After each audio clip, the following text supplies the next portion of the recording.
ओम शांति। आज 25 नवंबर 2023 के बाबा के अनमोल मधुर महावाक्य सुनेंगे। आज की बाबा की मुरली है ज्ञान और योग। बाबा कहे तुम बच्चों को ज्ञान की बुलबुल बनना है और सारा दिन ज्ञान की टिकलू टिकलू करते हुए लौकिक और पारलौकिक माता पिता का शो करना है। साथ ही साथ जो कहा जाता है अपनी घोट तो नशा चढ़े, अर्थात जितना बाबा की याद में रहेंगे उतना ही अंदर नशा चढ़ता जाएगा। परंतु बाबा कहे इसमें सबसे बड़ा विघ्न है देह अभिमान। देह अभिमान इस तरह से आता है, जो कुछ भी होता है तो परेशान हो जाते हैं। अगर शारीरिक बीमारी भी आई तो परेशान हो जाते हैं। फिर लौकिक माता पिता याद आने लगते हैं, मित्र संबंधी याद आने लगते हैं और धीरे धीरे नशा गुम हो जाता है। बाबा कहे जितना योग में रहेंगे तो शारीरिक दर्द भी समाप्त हो जाएगा। तो सुनते हैं आज के बाबा के अनमोल मधुर महावाक्य। ओम शांति। मीठे बच्चे ज्ञान की बुलबुल बन सारा दिन ज्ञान की टिकलू टिकलू करते रहो तो लौकिक और पारलौकिक माता पिता का शो कर सकेंगे। आज की मुरली से प्रश्न है, कहावत है अपनी घोट तो नशा चढ़े, इसका भावार्थ क्या है? उत्तर, अपनी घोट अर्थात बुद्धि योग इधर उधर न भटकाकर एक बाप को याद करना है। एक बाप बुद्धि में याद रहे तो नशा चढ़े, परंतु इसमें देह अभिमान बहुत विघ्न डालता है। थोड़ी सी बीमारी हुई तो परेशान हो जाते हैं, मित्र संबंधी याद पड़ते हैं, इसलिए नशा नहीं चढ़ता। योग में रहे तो दर्द भी कम हो जाए। आज की मुरली से पहले गीत बजा है, तूने रात गवाई सो के दिवस गवाया खा के। ओम शांति। ये सब बातें शास्त्रों में भी लिखी हुई है, एक दो को समझाते भी रहते हैं। अनेक प्रकार की मतें गुरु लोग देते हैं। बहुत अच्छे अच्छे भक्त कोठरी में बैठ एक गौमुख कपड़ा होता है, उसमें अंदर हाथ डाल माला फेरते हैं। यह भी सिखलाया हुआ फैशन है। बाबा कहे ऐसे कई भक्त साकार बाबा के भी देखे हुए हैं, जो गौमुख वाला कपड़ा होता है उसमें हाथ डाल करके अंदर ही अंदर माला फेरते रहते हैं। अब बाप कहते हैं ये सब छोड़ो, आत्मा को तो सिमरण करना है बाप को, इसमें माला सिमरने की बात नहीं। सबसे अच्छा गीत है शिवाय नमः। इसमें ही समझाया जाता है तुम मात पिता हो, भगवान को ही रचता बाप कहते हैं। अब रचता कहा जाता है तो क्या क्रिएट करते हैं? रचता कहा जाता तो क्या रचते हैं, क्या क्रिएट करते हैं? जरूर यह तो सब समझते हैं, नई दुनिया ही रचेंगे। गाते भी है तुम मात पिता हम बालक तेरे। तो पहला ईश्वर सबका फादर ठहरा। फादर है तो मदर भी जरूर चाहिए। मदर के सिवाय क्रिएट कर न सके, रचना रच न सके। सिर्फ यह कोई नहीं जानते कि क्रिएट कैसे करते हैं। दूसरा, आपस में सब भाई बहन हो गए। पहली बात कि परमात्मा फादर है तो मदर भी जरूर चाहिए, और दूसरा आपस में सब भाई बहन हो गए। फिर विकार की दृष्टि जा न सके, एक माता पिता है ना, तो ये पॉइंट बहुत अच्छी है समझने और समझाने के लिए। तीसरा, जरूर बाप ने सृष्टि रची होगी। पहली पॉइंट वो माता पिता है, दूसरी पॉइंट हम भाई बहन है, तीसरी पॉइंट जरूर बाप ने सृष्टि रची होगी। हम बालक थे, अब फिर बने हैं। 84 जन्मों का चक्र पूरा होने के बाद फिर अब माता पिता के बने हैं, जिसका ही भक्ति मार्ग में गायन चलता है। माता पिता सृष्टि रचते हैं, उनके बालक बनते हैं, तो जरूर सुख घनेरे देते होंगे। यह कोई भी नहीं जानते कि परमात्मा माता पिता भी बनते हैं, टीचर भी है, सतगुरु भी है। हम ब्रह्मा की औलाद आपस में भाई बहन ठहरे, कहलाते भी है ब्रह्मा कुमार कुमारियां। उनको भी रचने वाला वह है। सुख घनेरे पाने के लिए माता पिता से राजयोग सीख रहे हैं। राजयोग से ही सुख घनेरे की प्राप्ति होती है। सुख घनेरे तब मिलते हैं जबकि हम दुख में हैं। ऐसे नहीं कि भविष्य सुख में आकर शिक्षा देंगे, ये नहीं कि परमात्मा भविष्य सुख घनेरे के समय ही शिक्षा देंगे। जब हम दुख में हैं तब शिक्षा मिलती है सुख में जाने की। वही माता पिता आकर सुख देते हैं। एडम और ईव तो मशहूर है, क्रिश्चियन धर्म में एडम और ईव ये तो मशहूर है। वह भी जरूर गॉड की संतान ठहरे। तो गॉड फिर कौन है? एडम और ईव भी गॉड की संतान है, तो फिर गॉड कौन है? बच्चे यह तो जानते हैं कि बाप जो नॉलेज देते हैं ये सब धर्म वालों के लिए है। सारी दुनिया का उस बाप से बुद्धियोग टूटा हुआ है। माया घोस्ट क्या करती है? बाबा कहे माया घोस्ट बुद्धि योग लगाने नहीं देती है और ही बुद्धि योग तोड़ती है। बाप आकर घोस्ट पर जीत पहनाते हैं। आजकल दुनिया में रिद्धि सिद्धि वाले भी बहुत है। यह है ही घोस्ट की दुनिया। बाबा कहे यह है ही घोस्ट की दुनिया, यह घोस्टों की दुनिया। काम विकार रूपी घोस्ट एक दो को आदि मध्य अंत दुख देते हैं। एक दो को दुख देना घोस्ट का काम है। सतयुग में घोस्ट होता नहीं। तो यह भी समझाया है, घोस्ट नाम बाइबल में है। बाबा कहे कि घोस्ट नाम बाइबल में दिया हुआ है। घोस्ट माना भूत, रावण माना घोस्ट। यह है ही घोस्ट का राज्य, भूतों का राज्य है। सतयुग राम राज्य में घोस्ट होता नहीं, वहां सुख घनेरे होते हैं। फिर बाबा कहे ओम नमः शिवाय का गीत बहुत अच्छा है। शिव है माता पिता। इस गीत में आगे आता है ओम नमः शिवाय, फिर तुम माता पिता सहायक स्वामी। तो शिव है माता पिता।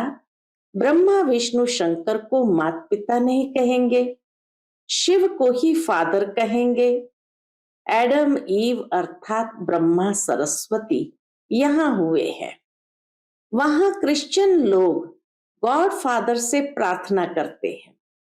ये भारत तो माता पिता का गांव है, उनका जन्म ही यहाँ है। तो समझाना है, तो माता पिता गाते हो तो आपस में भाई बहन ठहरे ना। प्रजापिता ब्रह्मा द्वारा रचना रचते हैं, वह तो एडॉप्ट करते हैं। सरस्वती भी एडॉप्ट हुई है। प्रजापिता ब्रह्मा ने एडॉप्ट किया है, तब तो इतने ब्रह्मा कुमार कुमारियां बने हैं। शिव बाबा एडॉप्ट कराते जाते हैं। नई सृष्टि ब्रह्मा द्वारा ही रची जाती है। समझाने की बहुत युक्तियां हैं, परंतु पूरा समझाते नहीं है।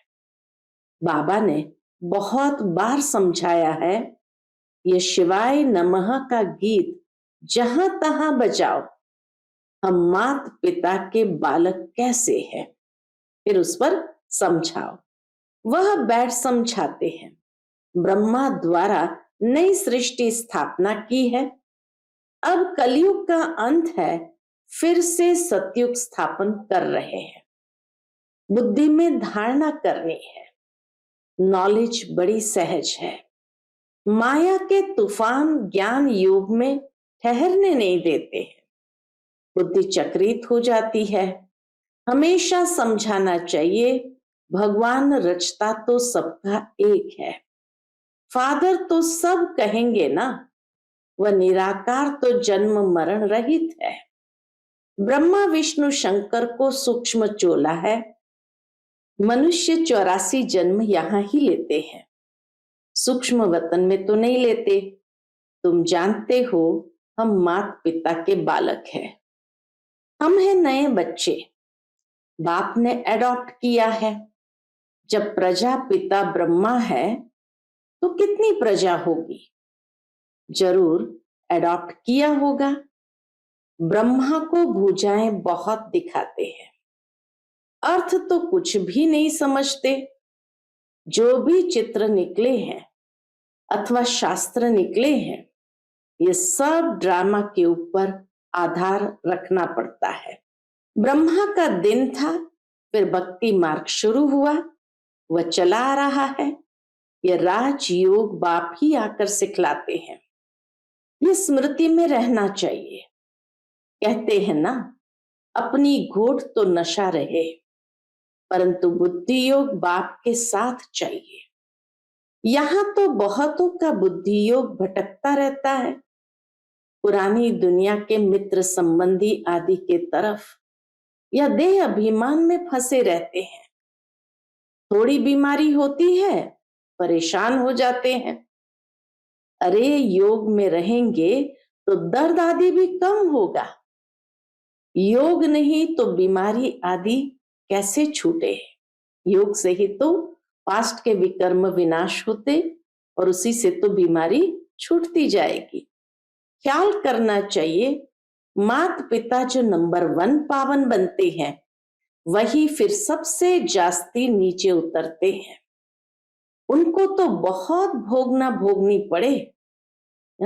ऐसे देखा जाए तो सबसे जास्ती जन्म कर्म तो उनको तो बहुत भोगनी पड़े, परंतु योग में रहने के कारण बीमारी हटती जाती है। नहीं तो इनको सबसे जास्ती भोगना चाहिए, परंतु योग बल से दुख दूर होते हैं और बहुत खुशी में रहते हैं। बाबा से हम स्वर्ग के सुख घनेरे लेते हैं। बहुत बच्चे अपने को आत्मा समझते नहीं, सारा दिन देह का ही ध्यान है। बाबा आकर ज्ञान की टिकलू टिकलू सिखाते हैं, तो तुम्हें ज्ञान की बुलबुल बनना है। बाहर में बहुत अच्छी छोटी छोटी बच्चियां हैं, ज्ञान के टिकलू टिकलू करती है। भीष्म पितामह आदि को भी कुमारियों के द्वारा ज्ञान दिया है। छोटे छोटे बच्चों को खड़ा करना है। बाबा कहे छोटे छोटे बच्चों को खड़ा करना है। छोटे बच्चे लौकिक पारलौकिक माता पिता का शो करते हैं। लोक परलोक सुहेला होता है ना, तो लौकिक माता पिता को भी उठाना पड़े, यह भी तुम देखेंगे। बाबा कहे आगे चल करके यह भी तुम देखेंगे। छोटी छोटी बच्चियां माँ बाप को उठाएंगी। कुमारी का मान होता है, कुमारी को सब नमन करते हैं। शिव शक्ति सेना में सब कुमारियां हैं, बल माताएं हैं, परंतु वह भी कहलाती तो कुमारियां है ना। अदर कुमारी कहलाती है तो कहलाती तो कुमारी है ना। कुमारियां बड़ी अच्छी अच्छी निकलेंगी, छोटी छोटी बच्चियां ही बड़ा शो करेगी। कोई कोई छोटी बच्चियां बड़ी अच्छी है, परंतु कोई कोई में मोह भी बहुत है ना। यह मोह बड़ा खराब है। यह भी एक भूत है, बाप से बेमुख कर देता है। घोस्ट माया का धंधा ही है क्या? परम पिता परमात्मा से बेमुख करना। यह ओम नमः शिवाय वाला गीत सबसे अच्छा है। आज बाबा को वह गीत बार बार याद आ रहा है। इनसे ही अक्षर मिलते हैं, तुम मात पिता स्वामी सहायक।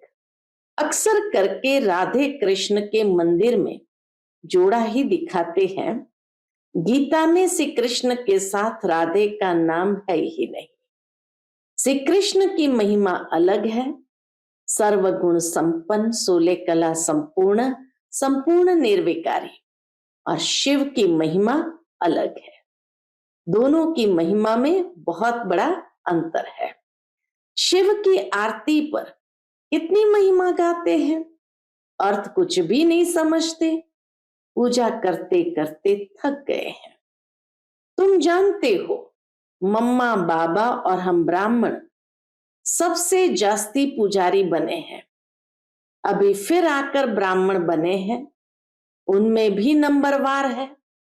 कर्म भोग भी होता है, उनको तो योग से मिटाना है।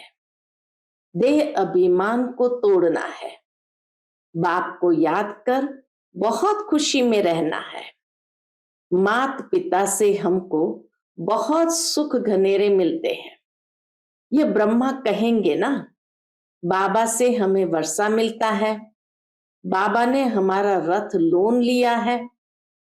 अब बाबा तो इस रथ की खातिरी करेंगे। पहले तो समझता था, बाबा कहे, पहले तो समझता था मैं आत्मा इस रथ को खिलाता हूं, यह भी रथ है ना। अब कहेंगे इनको वही खिलाने वाला है। सोच में कितना अंतर आ गया। ब्रह्मा बाबा पहले सोचता था मैं इस रथ को खिलाता हूं, और अब कहेंगे इनको वही खिलाने वाला है। इस रथ की संभाल करनी है। घोड़े पर साहब लोग चढ़ते हैं तो घोड़े को हाथ से खिलाएंगे, कभी पीठ पर हाथ फेरेंगे, बहुत खातिरी करते हैं, क्योंकि उन पर सवारी करते हैं। बाबा इस पर सवारी करते हैं। शिव बाबा भी ब्रह्मा बाबा के रथ पर सवारी करते हैं, तो क्या बाबा खातिरी नहीं करते होंगे? बाबा जब स्नान करते हैं तो समझते हैं हम भी स्नान करते हैं। बाबा को भी कराना है, क्योंकि उसने भी इस रथ का लोन लिया है। शिव बाबा कहते हैं मैं भी तुम्हारे शरीर को स्नान कराता हूं। शिव बाबा भी कहते हैं मैं भी तुम्हारे शरीर को स्नान कराता हूं, खिलाता हूं। मैं नहीं खाता हूं, शरीर को खिलाता हूं। बाबा खिलाते हैं, खाते नहीं है। यह सब किस्म किस्म के ख्यालात चलते हैं। ब्रह्मा बाबा के किस्म किस्म के ख्यालात चलते हैं। स्नान के समय, घूमने के समय, यह तो अनुभव की बात है ना। बाबा खुद ही कहते हैं बहुत जन्म के अंत के जन्म में प्रवेश करता हूं। यह अपने जन्मों को नहीं जानते हैं, मैं जानता हूं। तुम कहते हो बाबा फिर हमको ज्ञान दे रहे हैं, वर्षा लेना है स्वर्ग का। सतयुग में तो राजा प्रजा आदि सब है। पुरुषार्थ करना है बाप से पूरा वर्षा लेने का। बाबा कहे ये नहीं कुछ भी मिला तो राजी हो जाए, पुरुषार्थ करना है बाप से पूरा वर्षा लेने का। अब नहीं लेंगे तो कल्प कल्प मिस करते रहेंगे, इतना ऊंच पद पा नहीं सकेंगे। जन्म जन्मांतर की बाजी है, तो कितना श्रीमत पर चलना चाहिए। कल्प कल्प निमित्त बनेंगे, कल्प कल्प वर्षा लेते आए हैं। कल्प कल्प के लिए ये पढ़ाई है, इसमें बहुत ध्यान देना पड़ता है। 7 रोज लक्ष्य लेकर फिर मुरली तो घर में भी पढ़ सकते हो, बिल्कुल सहज कर देते हैं। ड्रामा तो बुद्धि में रहना चाहिए ना। इसको वर्ल्ड यूनिवर्सिटी कहा जाता है। तो कहां भी अमेरिका आदि तरफ चले जाओ, बाप से वर्षा ले सकते हो। 7 रोज का कोर्स कर लिया, बुद्धि में ज्ञान बैठ गया, निश्चय बुद्धि बन गए। फिर बाबा कहे कहीं भी चले जाओ, बाप से वर्षा ले सकते हो।